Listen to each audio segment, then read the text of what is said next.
While I wait for that adhesive to set up, I figured might as well take a look at this Admiral T-102 portable I recently picked up off of eBay. Just removed 2 screws, one on either side, and popped off the back. And immediately I want to know if the bridge tube is any good. I already took the CRT socket off. Base is a little bit loose. It's Thomas, Passaic, New Jersey.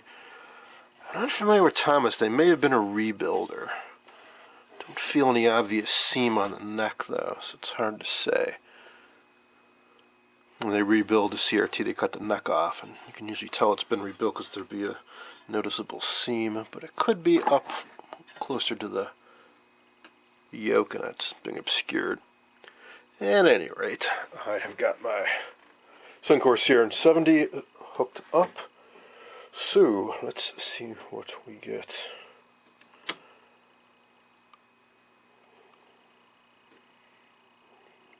Filament 6.3.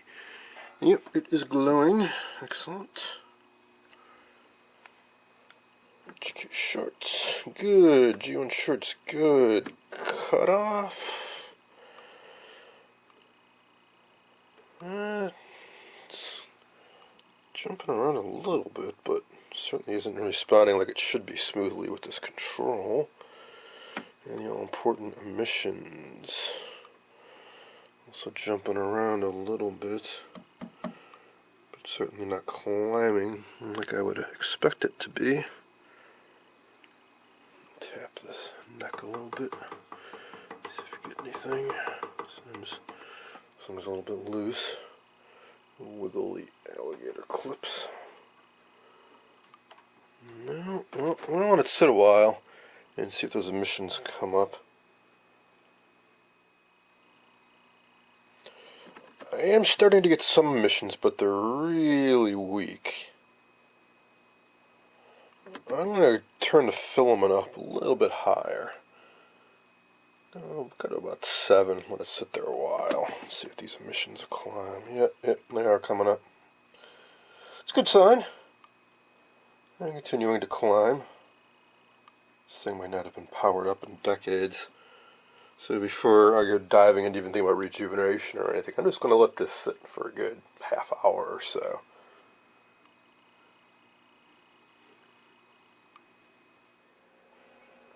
I let it sit at around 7.5 volts for about 20 minutes, and the emissions definitely improved, and I have really good cutoff control too.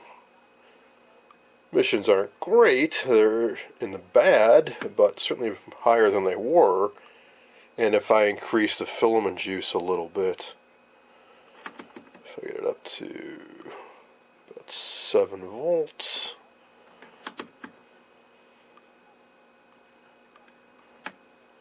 we can get it well into the green.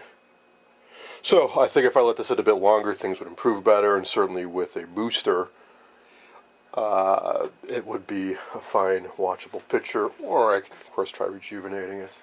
Now, as for the rest of the set,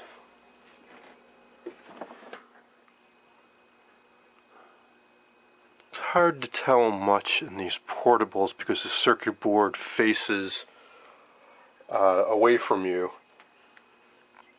So now it makes it tough to see what condition this set's in, but also to replace the tubes. So the way they design these is, if you take out these 1/4-inch nuts, there's enough slack on these wires that you can flip the board down 90 degrees, so that's what I'm going to do. Just see what the condition's like before I think about powering it up. And similarly, to get this fly back, and do a little bit of work too. I have to take this screw off and this screw, get this out of the way. Then I believe there's a door that opens up. There's a couple tubes I can get out right now. Oh, sorry, the flyback isn't over there. That's the tuner. The flyback is on this side. And once you flip this down, there's a little spring catch here, and then this door opens up. I can take a peek in there. If everything looks alright, well, this tube's about to fall out. I'm inclined to try powering it up. I really have nothing to lose, and I still haven't decided what I'm even going to do with this set.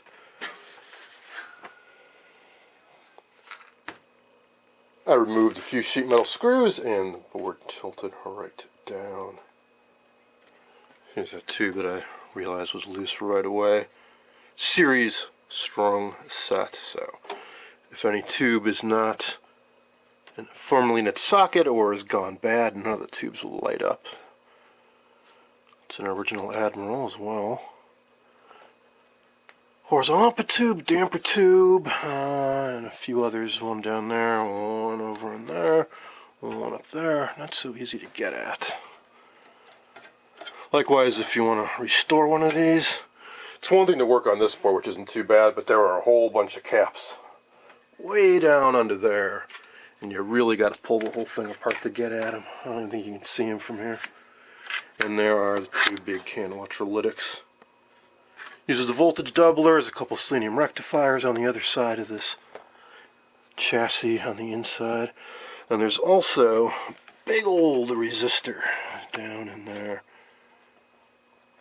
because the tube filaments do not add up to 117 volts AC. If the set is dead, I suspect it's because that is open. Or actually, that's the fusible resistor for the B+. The filament dropper is a can dome running along the side of the cabinet down in there. I'd be surprised if those were both still good. Again, pain to get at.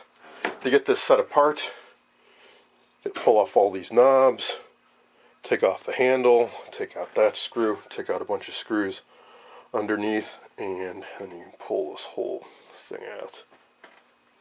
Hot chassis, but not a hot cabinet.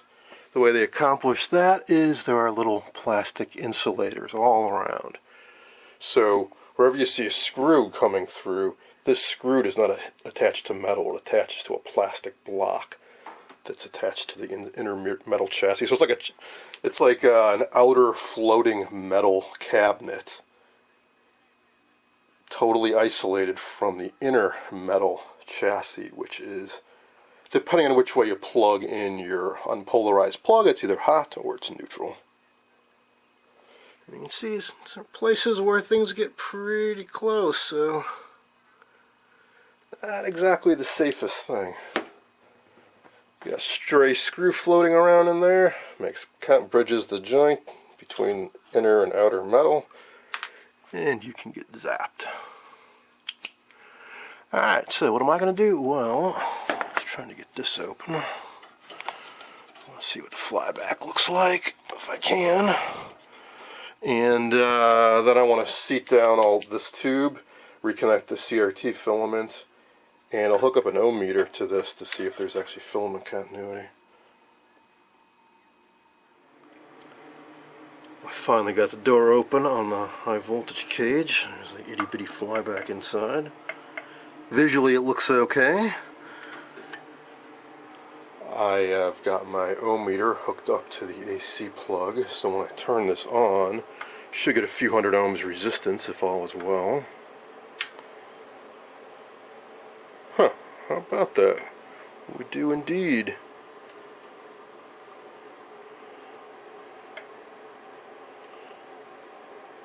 Down to 157. This is a tube that was loose. As I move it around, the resistance is jumping all over, so I think I better clean up this socket. Hopefully there aren't any broken or loose traces underneath on these early printed circuit boards. They tend to have problems from tubes getting wiggled around in their sockets or heat over time. But this one looks to be in pretty decent condition. Alright, so assuming that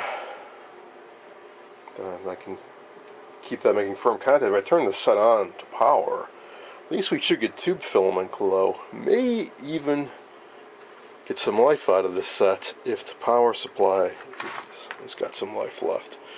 So we've got the old electrolytics that are probably very leaky, maybe shorted, selenium rectifiers may be bad, and then plenty of caps like this, which could be leaky,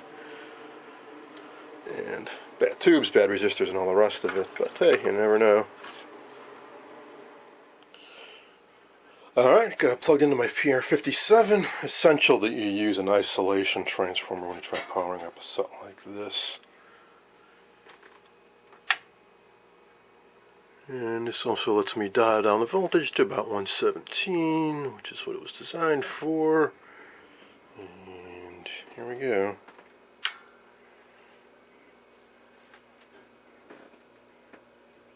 Tubes are lighting up. It also lets me check the current drain, which is at around 0.6. 600 milliamp filament string, which makes me think the B plus is dead. Probably that fusible resistor's gone. So we are not going to see anything happen other than pretty tubes light up. Which is really what I expected to happen. So I guess I will have to try to pull these knobs off and pull the whole thing apart.